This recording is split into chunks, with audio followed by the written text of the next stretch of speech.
Hello. Hi everyone. Hi everyone. This is Dr. Victoria Nalule, and in today's session, we want to talk about the principles, the main principles underlying climate change, the main climate change principles. So that is what we want to talk about today. And there are various principles with respect to climate change, but however, we have four, actually three main legal principles. So we shall have a look at the different principles, but then the focus will be on the main principles that are stipulated in the United Nations Framework Convention on Climate Change. So that's what we're going to talk about today, the principles underlying climate change, underlying the climate change regime. But before we start, we need to understand from the previous discussions, we talked about the main causes of climate change.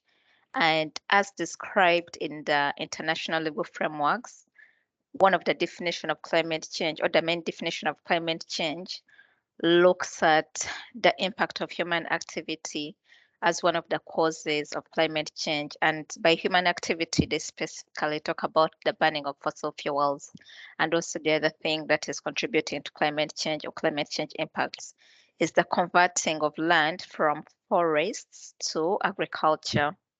So, like we already mentioned, since the beginning of the Industrial Revolution, people have burned more and more fossil fuels and changed vast areas of land from forest to farmland. So, for us to understand climate change, we need to basically talk about the main causes of climate change. And as stipulated in the legal instruments, it's basically the human activity that is associated with the burning of fossil fuels.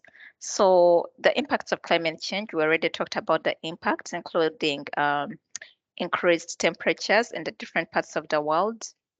We are also seeing droughts in different countries, diseases, the outbreak of different diseases which are also linked to climate change impacts, extreme weather conditions, including floodings, like we saw in Nigeria.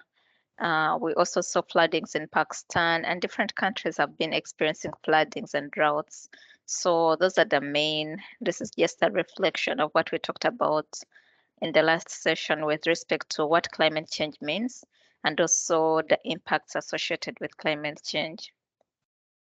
And before we talk about the principles of climate change, we can also highlight the challenges of addressing climate change. Initially, there was limited scientific knowledge with respect to what is causing this climate change and the impacts. But however, in recent years, we're seeing more scientific evidence with respect to climate change, its impact and causes, and also the value or benefit of activities impacted or implicated. Another challenge of tackling climate change is some of the activities that are contributing to this climate change are also essential for our economic, political, and social well-being. For instance, the burning of fossil fuels, although there is lots of debate to stop funding for fossil fuels, but we also see that fossil fuels still play a significant role in our economies. So that's also another challenge, the risk of the sectors that are either impacted by climate change or that are contributing to climate change. It creates a dilemma of understanding which direction we should take as a country or as a nation, as a people, or as an international community with respect to tackling climate change. So the discussion today is focusing on the principles underlying the climate change legal regime and the basic or ordinary definition of a principle as stipulated in the Cambridge Dictionary.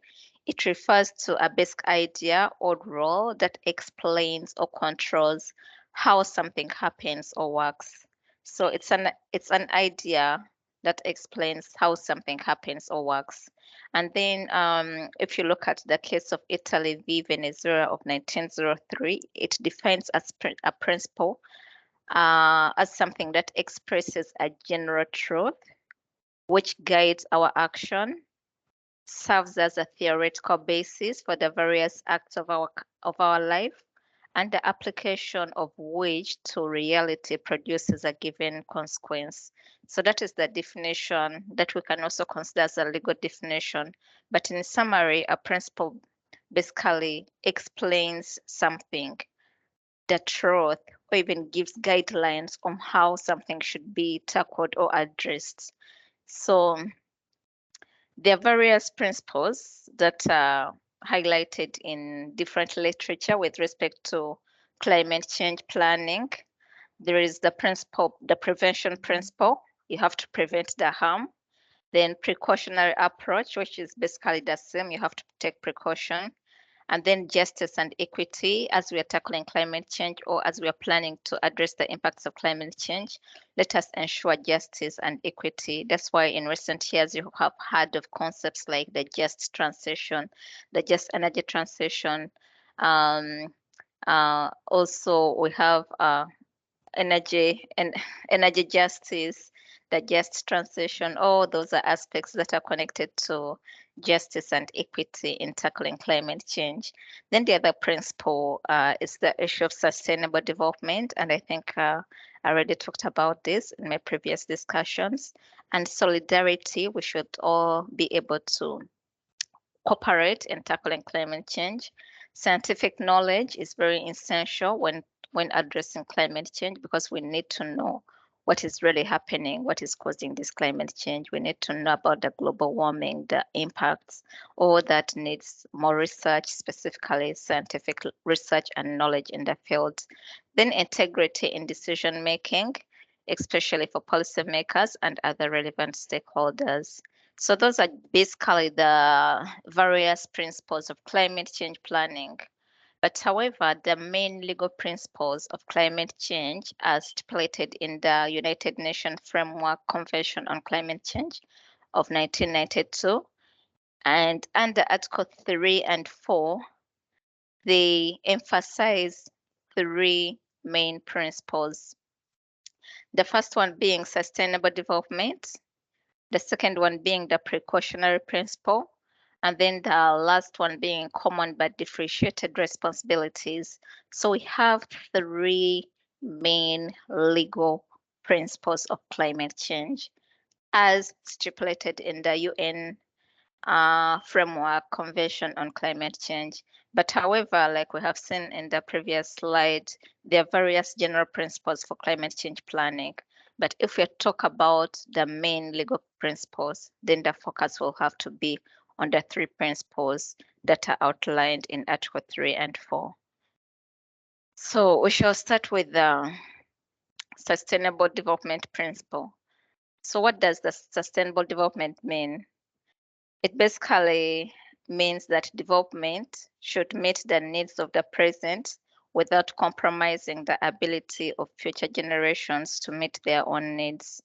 And economic development that is conducted without depletion of natural resources. And as such, we need to reconcile economic development with the protection of social and environmental balance.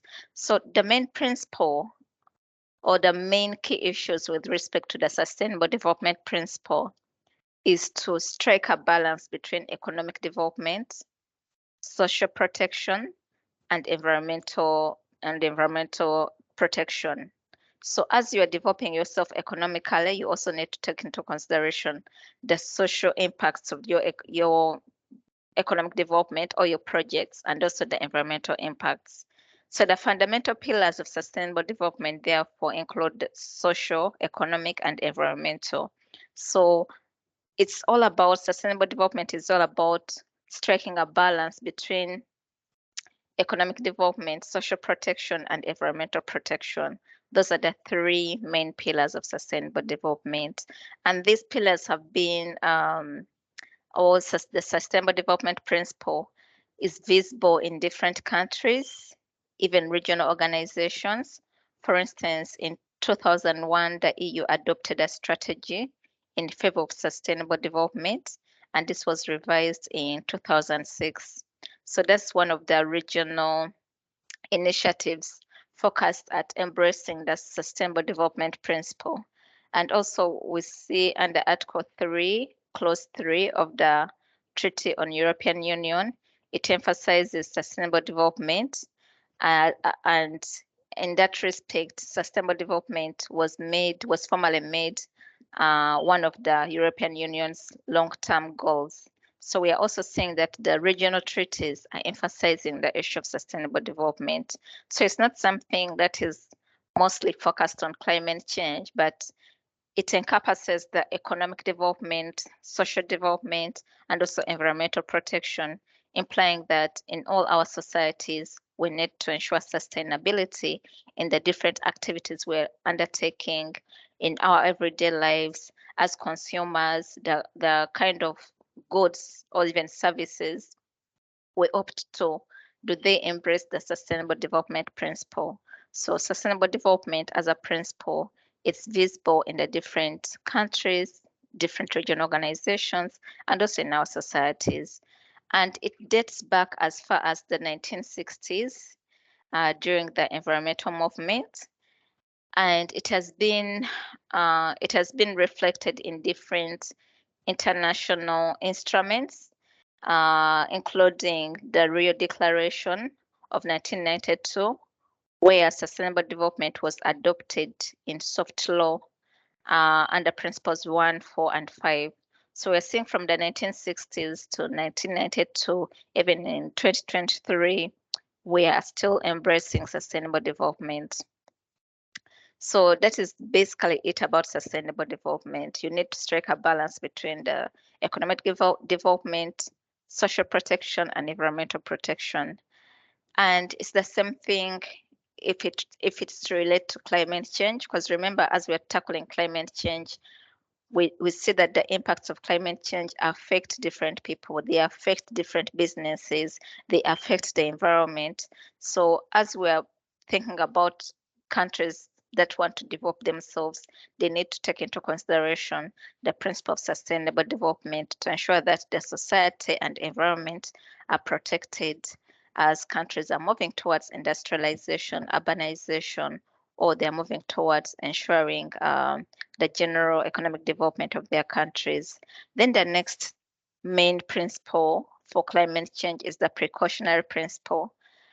And with the precautionary principle, it basically means that individuals or even policymakers should take action and adopt precautionary measures to protect the environment, even before scientific evidence even though scientific evidence has not established a conclusive causal link between a particular events and environmental damage. So here, with the precautionary principle, you need to take measures to prevent a problem. It doesn't matter whether you have scientific evidence or if there is research that harm is going to occur. You have to take precautionary measures. You need to prevent the harm even before it occurs, or even before there is scientific evidence to that impact, to that effect. So in our everyday lives, we always say better safe than sorry. So the basic idea underlying a precautionary principle is often summarized as better safe than sorry, implying that even if it is uncertain whether an activity will lead to harm, measures should be taken to prevent harm. So it's better to be safe than to regret that, oh, I wish I had taken some measures to prevent this harm. I didn't know that it was going to happen. It's always good to prepare yourself, take precautionary measures to prevent harm before it even occurs. So that is just the summary of the precautionary principle. And it has been, besides being reflected in the UN Framework Convention on Climate Change, we're also seeing different continental conventions like the Bamako Convention under Article 4, Clause 3A, which states that each party shall strive to adopt and implement the preventive precautionary approach to pollution problems, which entails inter alia preventing the release into the environment of substances which may cause harm to humans or the environment without waiting for scientific proof regarding such harm. The parties shall cooperate with each other in taking the appropriate measures to implement the precautionary principle to pollution prevention through the application of clean production methods rather than the pursuit of a permissible emissions approach based on assimilative capacity assumptions. So in this provision, it basically it's just very simple. You need to adopt measures to prevent harm before it even occurs. And that is just what the precautionary principle means. And several case laws have also emphasized the precautionary principle. So there are provisions in the treaties, but also we have certain case law like the Mox Plant case of Ireland v. the UK, which emphasizes the precautionary principle. And the legal requirement for the precautionary principle is that action has to be taken to avoid the potential transboundary impact of the release of hazardous substances. And this shouldn't be postponed on the ground that scientific research was not fully proved and that there is no causal link between those substances. So we see the Water Courses Convention of 1992 under Article 2, Clause 5A, bringing out the legal requirement that a precautionary principle is not just a mere principle, but it's also a legal requirement in different treaties and conventions. And then the last aspect to look at, or the last principle to look at, is the polluter pays principle. And this one, we know it especially with respect to environmental justice or environmental laws, whereby it's to the effect that those who produce pollution should bear the costs of the pollution. And it aims to prevent damage to human health or the environment. However, one might ask, does the polluter pay principle, is it effective? Because if countries, if companies, especially companies in the oil and gas, most of them, they do have lots of money. They make billions and billions in profits. So if you put a precautionary principle that whatever they pollute, they have to pay for the harm, will it be effective to mitigate the negative impact associated with climate change, or will it reduce on the greenhouse gas emissions? So those are some of the questions one might ask, especially with the polluter pays principle. But however, it also has some advantages because it acts as a liability and compensation mechanism. It can also act as an incentive to prevent potential pollution, and it also encourages people to comply with environmental laws.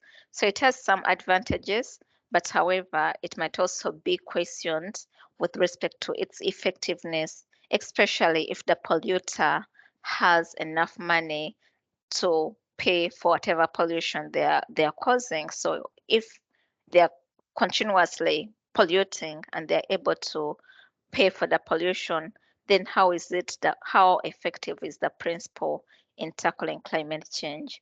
So the polluter pays principle, it has advantages, but it can also be questioned, especially with respect to its effectiveness to mitigate the climate change impacts.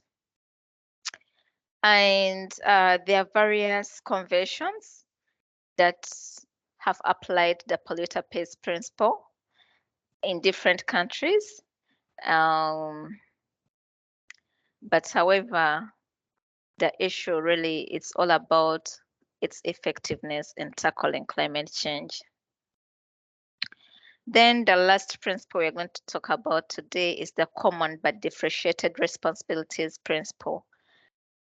So with these principles, it says that all parties are responsible for addressing climate change, but however, they're not equally responsible. And you need to ask yourself, why is this the case? We have seen in the previous discussions where it is always asserted that the developing countries, especially the countries in the global south, have not emitted as much as the developed countries. And as such, they shouldn't be equally held responsible for climate change. So it also encompasses the principle of justice and equity, whereby all parties should be responsible, but they shouldn't be equally responsible, because also when it comes to the greenhouse gas emissions, not not all countries emit as much greenhouse gases as those in the developed countries. So with the common but differentiated principle, it's all about equity and justice in tackling climate change, in that those who have emitted more should be responsible for tackling climate change. So if you look at the 2015 Paris Agreement, we see that while there is a duty in all countries to take climate action, the types of action they take will depend on their differing national circumstances. And the circumstances we're talking about is the economic and social circumstances. Poor countries cannot be held liable for climate change at the same degree as the developed countries or rich countries. And a common but differentiated principle was formalized in the United Nations Framework Convention on Climate Change of the Earth Summit in Rio de Janeiro in 1992. So it's a legal principle that really every country has to take into consideration, because without it, then we shall not ensure the various justice or even the equity principle we had already talked about. And if you look at Principle 6 of the Rio Declaration of 1992, it's to the effect that the special situation and needs of developing countries, particularly the least developed and those most environmentally vulnerable, shall be given special priority. So yeah, here they're talking about giving special priority to the developing countries. But what kind of priority are we talking about? Is it priority with respect to technological advancement? Because it's the developing countries that will be poor, so they cannot afford the economics or to tackle climate change. They don't have the finances to tackle climate change. They don't have the finances needed for mitigation. They don't have the finances needed for adaptation. But also the issue of the technological gap. So one might ask, how effective is the common but differentiated principle? Does it only limit itself with respect to the economic or financial aspects, or we also have to talk about the technological gap?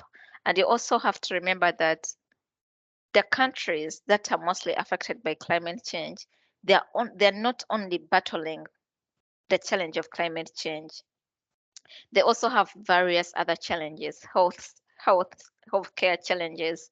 Most of them did not have healthcare services, adequate healthcare services, issues of education, aspects of gender inequalities, poverty, general poverty, and all those are some of the goals that are stipulated in the in the UN Sustainable Development Goals.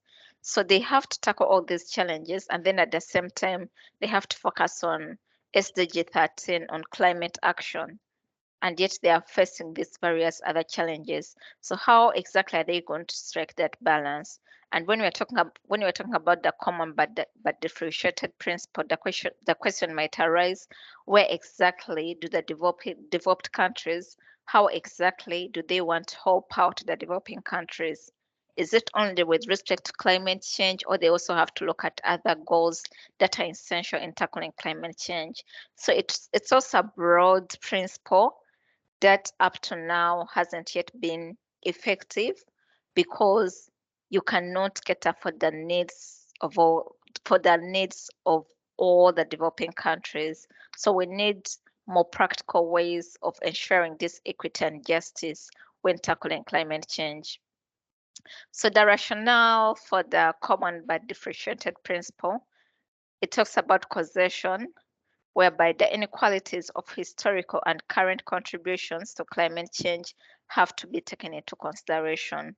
Like those who are responsible for climate change should be able to tackle this climate change. And those who are not responsible should be able to continue their economic development while mitigating the environment, while adapting to the climate change challenges. And then the impacts of climate change. The consequences of climate change obviously affect all countries, Whether you're responsible or not responsible, you are all affected. And as such, the common but differentiated principle should look at the impacts of climate change and find ways of addressing those impacts, especially in developing countries. Because at the end of the day, the countries that are prone to climate change or that are heavily impacted by climate change, they're not responsible for this climate change. So the developed countries should step up to be able to address the impacts associated with climate change. So basically, that's it with respect to the main principles underlying climate change. We saw the Sustainable Development Principle, which is to the effect that as you are focusing on economic development, you also have to think about the social aspects and environmental aspects. So the first principle is sustainable development, and you have to think about the social needs, economic needs, and environmental needs. And the question here is, how can you balance these three? And then we talked about the polluter pays principle, which is a good principle, but in practice, it might be ineffective, especially if those who are responsible for polluting, they are financially stable and they can pay for their pollution. So as a climate change principle, the question might be, does the polluter pays principle, does it mitigate climate change, or it will just lead to more greenhouse gas emissions, especially if the companies that are polluting can pay for their pollution? So is it effective, or it's also ineffective? And then we looked at the precautionary principle, where you have to take measures before even harm has happened, implying that with respect to climate change, you need to take measures, you need to adapt to climate change before even the impacts have been experienced, or before you get scientific evidence to that effect. So you can link the precautionary principle to the adaptation, to the aspect of that adaptation to climate change that we talked about last time. And then the last one has been the common but differentiated principle, whereby we have to think about the historical contribution for countries, especially with respect to climate change. Causation. Who are these people, or what are these countries that have caused climate change? You need to look at the history. You don't just look at the present, look at the history. And then those who have contributed to climate change should be able to address climate change. Not by contributing some little money, but address the impacts of climate change that countries are experiencing worldwide. The floodings, the droughts. That's the only way the common but differentiated principle can be effective. Let those responsible address the impacts. And if you are to address the impacts, you need to ensure issues of adaptation. Countries that are experiencing floodings, countries that are experiencing droughts, they should be able to hold those countries that have contributed to this climate change historically and up to now, they should hold them responsible. That is the practical way of analyzing the common but differentiated principle. If you are to ensure justice and equity, then get that justice. It shouldn't just be on paper. So basically, that's it with respect to the main principles underlying climate change. There are various principles, but the legal principles are stipulated in Article 3 and Article 4 of the United Nations Framework Convention on Climate Change. Thank you very much. Bye-bye.